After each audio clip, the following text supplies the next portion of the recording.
और तव कथामृतम से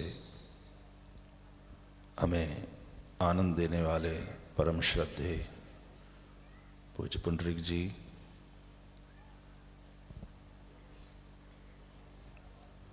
समय बहुत कम है, पूज्य महाराज श्री का आशीर्वाद लेना है।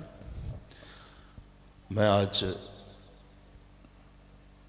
कथाओं में तो कई बार जाना हुआ जैसा आपने कहा, लेकिन बहुत समय के बाद फिर से एक बार मुझे पुंडरीक जी को श्रवण करने का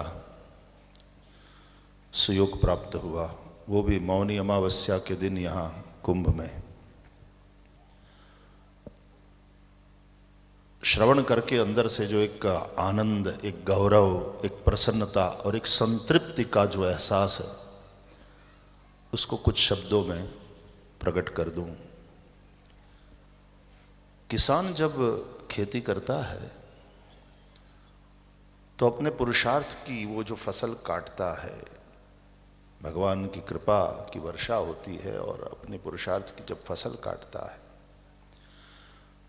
तो अधिकांश तो वो दे देता है जनता को, उसका पेट तो बहुत थोड़े से भर जाता है, लेकिन अधिकांश वो जनता को खिलाता है, जनता का पोषण करता है।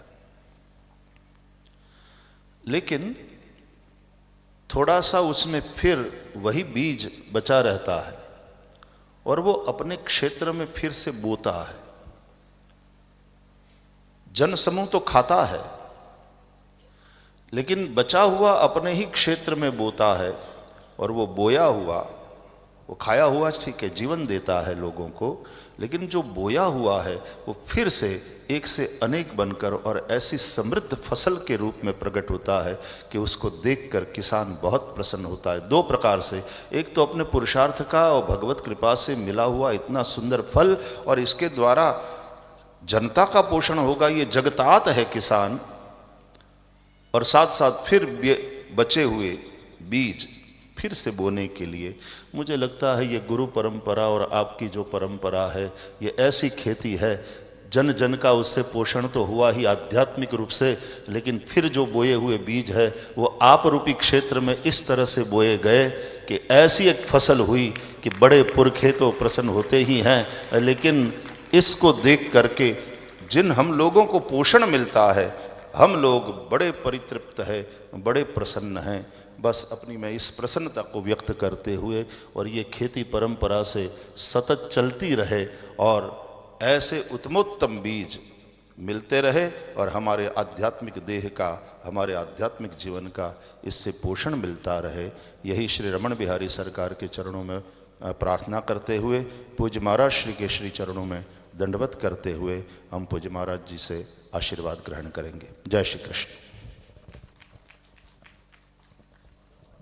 आज सायंकाल कल जैसे कहा था, यहाँ तो भजन भाव का क्रम चलता रहेगा, लेकिन सायंकाल आज अमावस के इस विशेष अवसर पर श्री गंगा जी की आरती संध्या वेला, गोधूली वेला में 5:30 बजे पूज्य महाराज श्री के संग हम सब गंगा जी पहुँचेंगे। गंगा जी की पावन आरती का सौभाग्य लेंगे और साथ ही साथ दीपदान के का भी एक दिव्य दर्शन हम सबको वहाँ प्राप्त होने वाला है।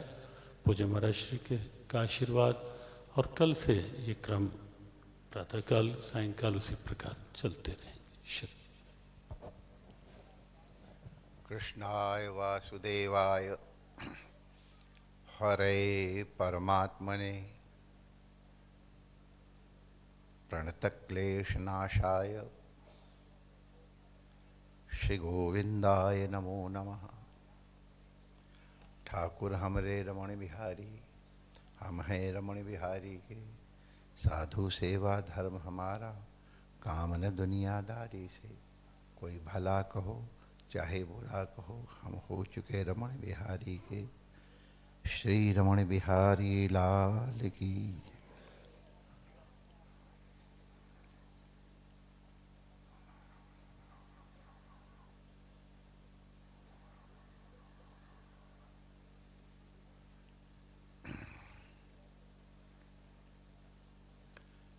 नारायण नारायण नारायण नारायण।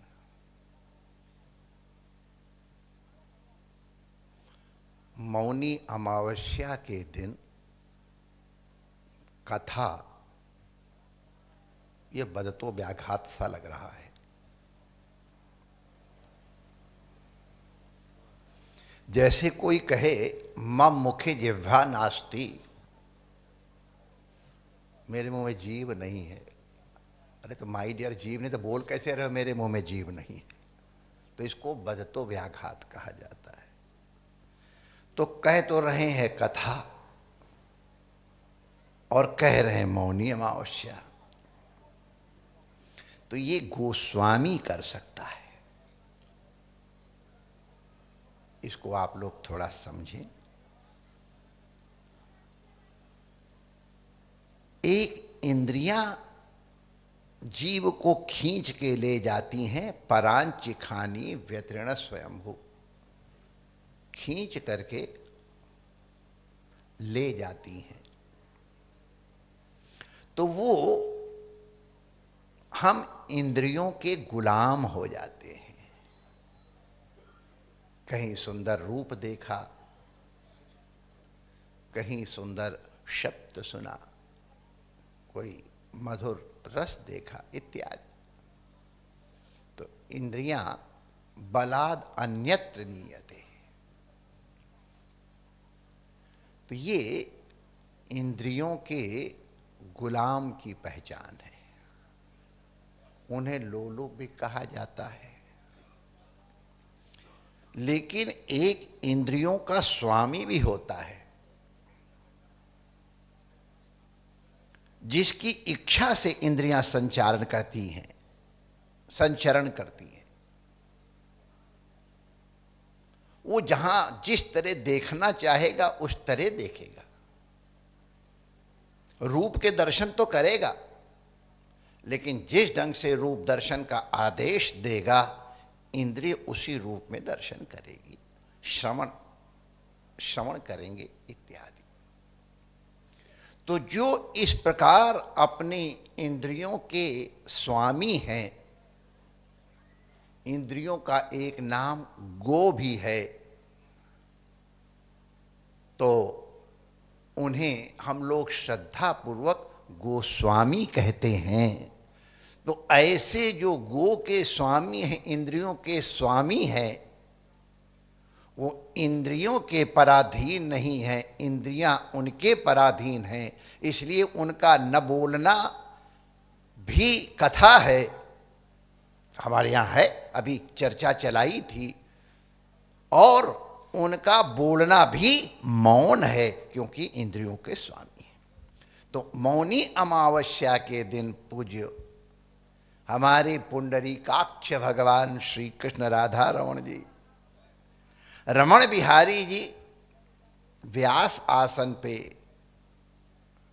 विराजमान हो करके जो प्रसाद दे रहे थे कथा का, जो मृत भी करती है और अमृत भी करती है, वो एक गोस्वामी का प्रसाद है, जो इंद्रियों का स्वामी। इसलिए ये मौन होते हुए भी कथा है। गो माने वाणी भी होता है, उसका भी स्वामी गोस्वामी कहलाता है। गो माने ज्ञान भी है, उसका भी स्वामी गोस्वामी कहलाता है। पता नहीं आप लोगों ने कितने संकेत श्रवण किए होंगे। जब वाक्पदीयम इत्यादि के अवलंबन करके, या वाक्पदीयम इनके अवलंबन से हुआ है, अब वो शास्त्रार्थ का विषय है, हम उसमें क्यों पढ़ें। वाक्पदीयम का नाम आज कितने विद्वान जानते हैं, हमको इसमें संदेह होता है। और उसमें जो गो का वर्णन जिस तरह से है, जिस तरह से वाणी का वर्णन है, जहां स्फोट के रूप में उसका निरूपण किया गया है, जो रसो वैसा है, जो एकम सद विप्रा बहुधा बदंती है, उसका स्मरण ऐसे ढंग से कर दिया कि इतनी सरलता पूर्वक कर दिया। नाना प्रकार के शास्त्रों के प्रमाण ऐसे निर्झरित हो रहे थे जैसे गौरी कुंड के ऊपर गंगा जी झरझर झरझर झरझर झरझर निर्जरित होकर गौरी कुंड में गिरती है। धड़ाधड़ कोई सांस लेने के बीच में जरूरत ही नहीं लगती है, लगता है सांस भी गोस्वामी के अधीन हो गई है और धड़धड़ायमान हमारी भाषा में कहें तो ऐसे ऐसे दिव्य श्लोकों के, दिव्य प्रसंगों के और आनुपूर्वी माने जो जिस तरह इसको आनुपूर्वी कहते हैं, इस तरह का आनुपूर्वी और प्रसंगानुकूल व्याख्या सहित उच्चारण बहुत दुर्लभ है, बहुत दुर्लभ है। और ये सब होते हुए भी कथा के लालित्य में कहीं कोई नहीं। हमारे एक बनारस के पंडित जी थे, वो रामायण के लिए शब्द कहते थे कि ये भगत हंसौनी है और पंडित पदौनी है।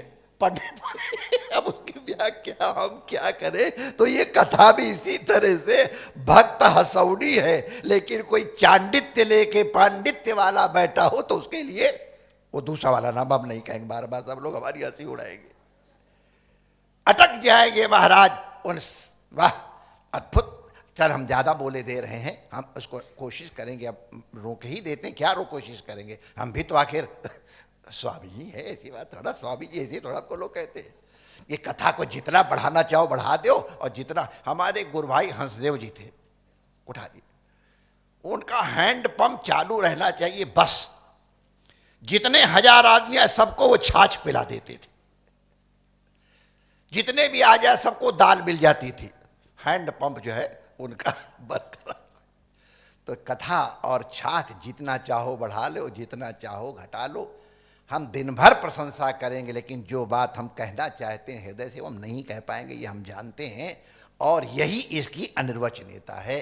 अद्भुत कथा, अद्भुत प्रसंग, और किस प्रकार से सबको संयोजित करके और ये